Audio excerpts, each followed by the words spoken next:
할렐루야. 사랑하는 대강의 가족 여러분, 오늘 하루도 하나님의 말씀과 동행하는 삶이 되길 소망합니다. 오늘 함께 나눌 하나님의 말씀은 열왕기하 18장 1절에서 8절 말씀입니다. 이스라엘 왕 엘라의 아들 호세아 제3년에 유다 왕 아하스의 아들 히스기야가 왕이 되니 그가 왕이 될 때의 나이가 25세라. 예루살렘에서 29년간 다스리니라. 그의 어머니의 이름은 아비요 스가리아의 딸이더라. 히스기야가 그의 조상 다윗의 모든 행위와 같이 여호와께서 보시기에 정직하게 행하여 그가 여러 산당들을 제거하며 주상을 깨뜨리며 아세라 목상을 찍으며 모세가 만들었던 노뱀을 이스라엘 자손이 이때까지 향하여 분향함으로 그것을 부수고 르우스단이라 일컬었더라. 히스기야가 이스라엘 하나님 여호와를 의지하였는데 그의 전후 유다 여러 왕 중에 그러한 자가 없었으니 곧 그가 여호와께 연합하여 그에게서 떠나지 아니하고 여호와께서 모세에게 명령하신 계명을 지켰더라. 여호와께서 그와 함께 하심에 그가 어디로 가든지 형통하였더라.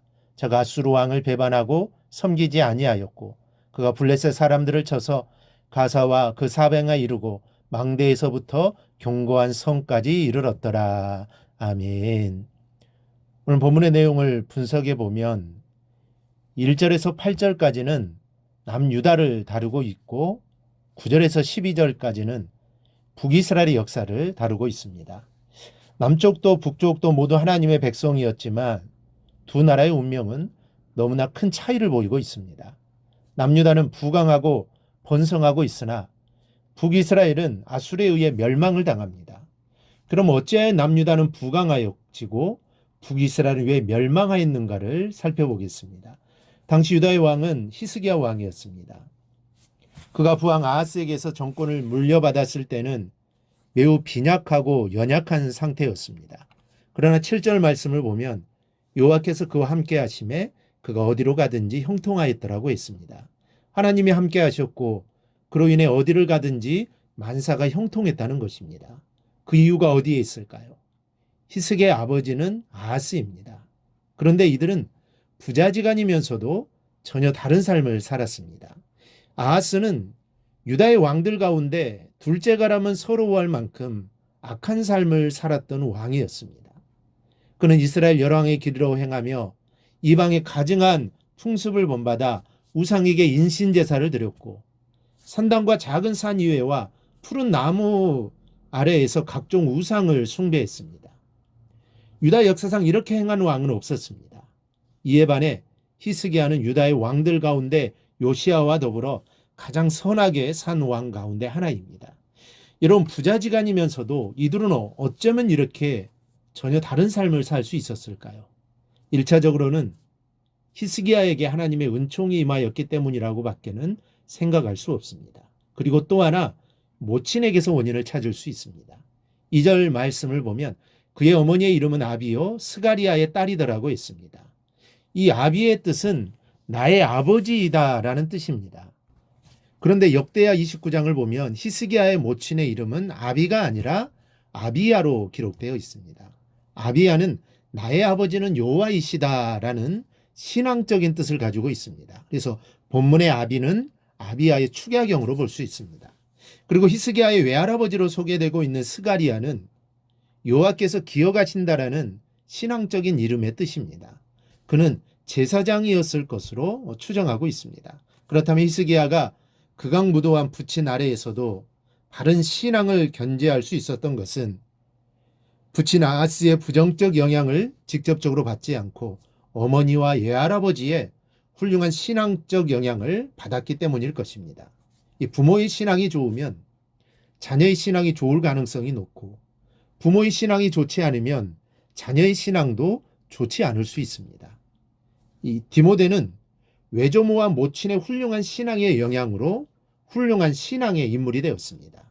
이처럼 부모가 좋은 신앙을 갖고 가정에서 좋은 신앙의 환경을 만들어주는 것은 매우 중요합니다. 그러므로 우리는 어떻게 해야겠습니까? 우리는 마땅히 선한 삶을 삶으로써 자녀들에게 본을 보여야 할 것입니다.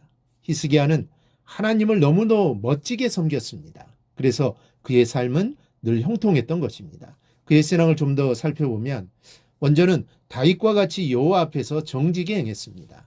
3절을 보니 히스기야가 그의 조상 다윗의 모든 행위와 같이 여호와께서 보시기에 정직하게 행하였다고 했습니다. 그는 여러 산당을 없앴고 주상을 깨뜨리며 아세라 목상을 찍으며 모세가 만든 놋뱀을 섬겼으므로 이 놋뱀을 또 제거했습니다. 역대 왕들 가운데 의로웠던 왕들도 이 산당만큼은 제거하지 못했지만 히스기야는 산당까지 과감하게 때려 부수었습니다. 그의 이런 믿음의 절개는 성경에서도 칭찬을 아끼지 않습니다. 5절 말씀에 히스기야가 이스라엘 하나님 여호와를 의지하였는데 그의 전후 유다 여러 왕 중에 그러한 자가 없었다라고 말씀합니다. 여러 왕들 가운데 최고로 하나님을 잘 섬겼다는 것입니다. 그랬더니 어디를 가든지 만사 형통하게 축복하셨다는 것이라는 말씀입니다. 그는 여호와께 또한 연합한 자였습니다. 6절을 보면 이 짤막한 한 절에 그의 위대한 신앙의 모습을 볼 수 있습니다. 곧 그가 여호와께 연합하여 그에게서 떠나지 아니하고 여호와께서 모세에게 명령하신 계명을 지켰더라. 이것이 공동 번역에는 야훼를 배반하지 아니하고 충성을 다했다라고 번역되어 있습니다. 즉 일편단심으로 여호와를 섬기며 모세의 율법을 준행했다는 것입니다. 뿐만 아니라 역대 29장 3절에는 부왕인 아하스가 폐쇄했던 성전을 다시 열고 수리했다고 했습니다. 하나님의 성전을 세우고 정결케 하였으며 여호와의 영광을 크게 드러낸 그는 어디로 가든지 만사 형통한 복을 누리게 되었던 것입니다. 그러나 유다가 이렇게 번성하고 있을 당시 북이스라엘에는 비극적인 사건이 벌어지고 있습니다. 9절 10절에 기록하기를 호세 왕이 이스라엘을 다스릴 때 아수르 왕이 침공하여 3년 동안 공격하였고 결국 이스라엘은 함락되었다고 기록하고 있습니다. 여러분, 이런 비극이 왜 벌어졌는 줄 아십니까? 12절에 패망의 원인을 이렇게 밝히고 있습니다. 이는 그들이 하나님 여호와의 말씀을 듣지 아니하고 그의 언약과 여호와의 종 모세가 명령한 모든 것을 따르지 아니하였다. 이스라엘은 하나님을 경외하지 않았으므로 멸망당했고 유다는 하나님을 잘 경외하였으므로 만사가 번성하고 부강하게 되었다는 사실입니다. 이제 우리의 인생을 생각해 보십시다. 앞으로 펼쳐질 나의 인생이 주님의 복을 누릴 수 있느냐 그렇지 않느냐는 주님을 내가 어떻게 섬기느냐에 달려있다는 사실을 명심해야 합니다. 그리고 이스라엘과 같이 패망하는 자가 되지 말고 유다와 같이 주님을 경외하여 만복을 누리는 여러분이 되시기를 바랍니다. 그래 형통의 복을 받는 삶을 꼭 살아가기를 주님의 이름으로 축원합니다. 오늘 묵상한 말씀을 굳게 잡고 삶으로 실천하며 살아내는 대강의 모든 성도들이 되기를 축복합니다.